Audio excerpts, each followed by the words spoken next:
Okay, y'all, I am trying to be less self-conscious about my voice and telling you what I'm doing. So what I'm doing right here is I am showing y'all how to tuck in the ends so that the back is a little bit neater than kind of just hanging out. So first I have two yarns that I have essentially braided using my cheater method for the sumac. And I am twisting the ends so they end up making one yarn. I learned that if you fold over the ends, it might actually be, so they're together, that actually might be easier to thread a needle. It is super thick, so it might not be too successful.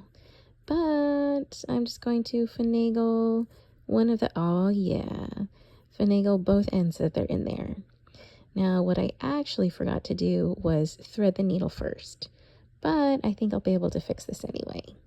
What you are going to do, and I may have shown this before, is when you see the warp string, it is basically two warp strings, right? So, and you'll just have to excuse my messy floor. But anyway, and it looks worse than it is, I promise. But you're going to you're going to thread your needle right against that warp string. And I'm sorry, this is a really poor background. Let me figure out how I can fix this. I am grabbing, of course, because who doesn't have laundry on their couch? I'm going to be grabbing my daughter's freshly washed, let's see, what's it called? Swimsuit cover. But anyway, so picking up this warp string, I'm going to tuck it in right along this row of stitches. And this is, again, the back of my warped hoop. So, or the back of my weaving. Tucking along, if you pick it up a little bit, you can see, and I'm just showing you this, but you can find a hole right between that thread and the warp string, and you are basically going to thread your needle through, I don't know if you can see, 1, 2, 3, 4. It doesn't really matter, honestly, how much. You just want to make the back look a little neat. And I unthreaded it. Boom. Okay, you guys get side effects this morning too, because that's the kind of morning I have.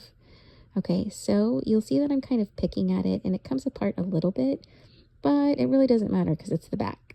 And I've always said before, the great thing about weaving is that, I mean, it's pretty forgiving. So picking along, I'm not punching through like this, but I'm going parallel to the warp string and threading it through each like stitch that goes over and under along that warp string. So I just kind of jam it in there. It's honestly not very technical, but if you tuck it in this way, and you'll see I'm struggling a little bit, so it's not like it's easy. Sometimes it is, but I can feel it poking through to the other side, and I don't want that. So I'm going to try and see if I can get it through 1, 2, 3 of these. Let's see. Oh, success, success, success. That's what we're hoping for. And it's close enough. I can feel that it's going to go through this yarn, but if I hold this end that I've threaded through, it's hard to see, but if I hold it, just pinch it up between my two fingers, one under the warp string on the front of the weaving, and then the other kind of holding that, it'll give you enough security so that when you somewhat struggle with this, wiggle it around, twist it, however you can manage to pull it through, then it won't tighten your stitches as you go along. So you'll see that now it's kind of hopeless. So I am just grabbing my stitches to try and pull it through. And it's not quite working, but I am stubborn and I'm going to make this work. Okay, so I can see that I pulled the thread through these stitches right here, right? That now look like they're a mess, but it's fine. I don't really care because it's along the back. You can perfect this, which is great, but I'm hopefully making these short videos so those of us with small attention spans can kind of just learn how we go along. But you'll see again that this is the yarn that is threaded through the needle.